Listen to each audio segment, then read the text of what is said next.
So we've got a seasonal update coming next week to round us into the back half of Season 3 upcoming, and with it we know of a bunch of different content, including more maps, more Warzone changes, some, and I say with emphasis on some, zombies content, but in this, I wanted to discuss a bit more about what's to come in regards to the weaponry on offer for Modern Warfare 3's multiplayer, and by extension, Warzone as well. So as we go along, drop your thoughts down below on what you think of this upcoming weaponry and the aftermarket parts to follow in Season 3 Reloaded, and if you enjoy the video, do me a favor and drop a like on the video. Make sure you subscribe as well for more Modern Warfare 3 and Warzone coverage. I'd love to have you in the community, but for now, let's jump into the weapons of Season 3 Reloaded. So for full-on new functional weaponry, we actually only have one additional entry into the armory with this update. The rest, a handful of other adjustments coming in the way of aftermarket parts, and a few really good ones at that, I think. But for functional, brand new weapons, we have the Ball 27. And yes, as mentioned in a prior video, I'm sticking with that pronunciation. It's how devs have pronounced it all the way back in Advanced Warfare, how they've recently done it in dev calls and so on, so fight me. Anyways,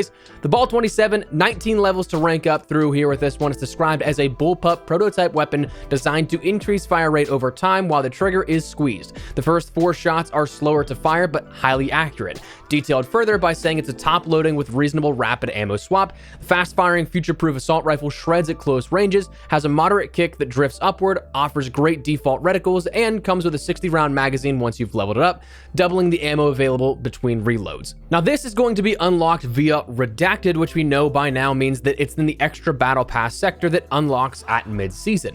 As evidenced by the prior few seasons and introductions mid-season, we'll see the sector open up where there'll be 5 additional challenges you have to complete, where unlike a standard sector, you can't just use tokens on this. Instead, it's a challenge-based system where you'll have a few rewards, a new aftermarket part for the Moors, as we'll touch on in a second, and ultimately the Ball 27 to unlock. Now, completing all 5 of those smaller tier challenges will unlock the ability to do that Ball 27 weapon challenge to unlock that, and once completed, it's all yours. So a few extra steps here to unlocking this at mid-season. It's a bit more tedious for sure, and compared to other introductions like the TAC Evolvery, I'd be okay with this being actually like just an armory unlock, because then you have daily challenges to work towards that, and also you can win matches to count towards that as well, so it'd be a lot quicker, I personally think, but depending on what the challenges are, maybe not. Anyways, very excited for the Ball to be returning. It's one of my favorites in the rifle category, probably like top 10, maybe top 5 all-time rifles for me. And with the rest of the cast of weaponry like the Moors on the season being an Advanced Warfare throwback, I dig the return of that as well, fitting the theme of it overall. Really curious to see how this will come in the weapon meta, where it'll rank, mostly in Warzone. Honestly, most weapons in MP are pretty viable and competitive because of the lower health comparatively, but I'm curious to see where this stacks up or if it becomes one of the go-tos. If it carries out, again, those same properties as described, like the Advanced Warfare variant, having a slower fire rate at its first 4 rounds and then getting faster over time, it'll be interesting because it's like an inverse of the SVA, which has a faster fire rate on those initial rounds where you can almost like hyper burst it. So definitely interested to see and get my hands on with this, but honestly, another AR, a classic weapon, I'll probably like it no matter what, though those are some famous last words if I've ever heard them. But anyways, that's your new introduction in the weaponry category as, again, a brand new weapon. But again, aftermarket parts are an interesting addition this year, in which, while they may not be functional weapons, they change the weapon enough that in some cases it can almost be just not listed as a new weapon. Now, we recently did see that introduction of the Jack Revenger kit, where that was added in as a BP-50 alteration that offered a 60-round 9mm caliber conversion, which kind of made it like the Ripper from COD Ghosts, but only by like basic comparison, making it a more SMG build rather than anything else. But we also have a few other introductions here coming at mid-season still. The Jack Patriot M16 conversion, the Wardens Lockwood Mark II, the Jack Atlas kit, and the Photonic charge barrel for the Moors. Now, let's take a look at these a little further. That Jack Patriot M16 kit, that's going to convert the M16 into a fully automatic rifle with a heavy ported barrel built to provide superior recoil control and firing aim stability, essentially making the M16 the M16A1. And honestly, it might actually make it useful, or at least at the very least semi-decent, because that was always what hindered the M16 in my opinion. That burst delay mixed with the lower damage properties, especially with Modern Warfare 2's TTK, you'd be dead before it could even get that second burst off most of the time in a head-to-head gunfight. So making this thing full auto is definitely going to be interesting. Like, I'm really curious to see if this does anything in terms of usability, or if it's kind of off or not. I'm kind of hoping it brings it back to a competitive state, but we'll see. The Wardens for the Lockwood Mark II, you're going to relive the glory days, as it says you can stir up the hornet's nest and take down your enemies, leaving no loose ends with these museum-worthy akimbo lever action shotguns.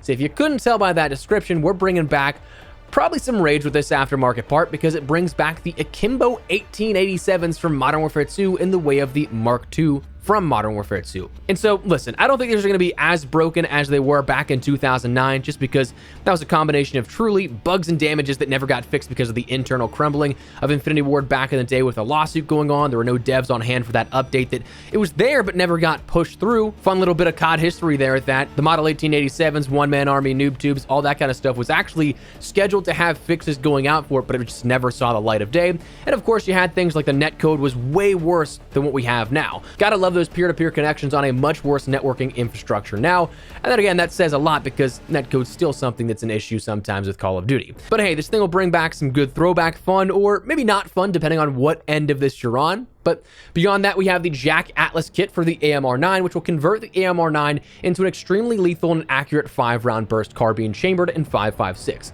Now, if that sounds familiar to you, there's probably a reason, because let me read you this. A 5-round burst SMG with 50 millisecond burst delay in between bursts.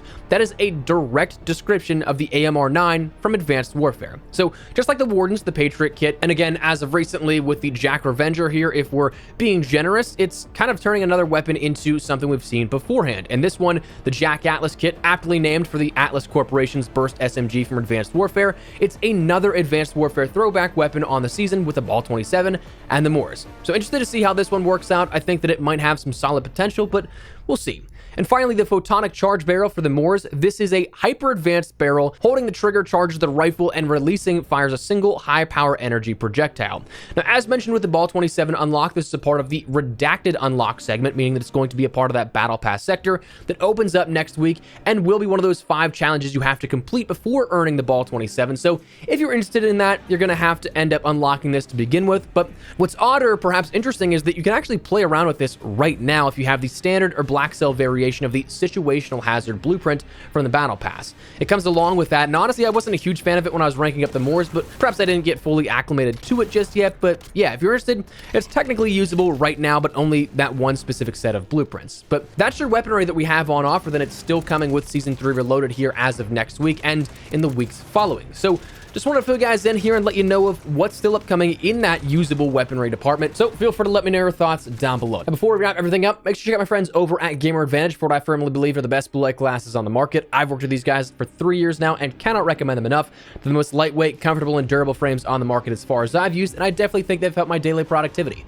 Full transparency, they're a bit more of an investment, yes, but I think your vision's absolutely worth investing into, especially if you're like me, you're looking at a monitor, phone, you're gaming for a good chunk of the day. So if you guys would like to learn more, at the very least, I'd recommend checking out their website where they can better break down the science, all the specifics way better than I could. But what I can personally say is that I'd highly recommend them through all this time still. So if you'd like to learn more, check the link in the description below. And if you'd like to pick something up for yourself, use code Espresso to get 10% off your entire order. But for now, that is what we're going to call it. So let me know your thoughts down below. Like the sound of these weapons, dislike it, whatever the case, drop your thoughts. But if you enjoyed the video, you found it at all insightful, do me a favor and drop a like on it. And if you're new to the channel, make sure you subscribe so you don't miss a single thing running all things Modern Warfare 3, Warzone, Season 3 Reloaded, and other FPS content here on the channel. I'd love to have you. But for now, thanks so much for watching. My name is Espresso. I'll see you later.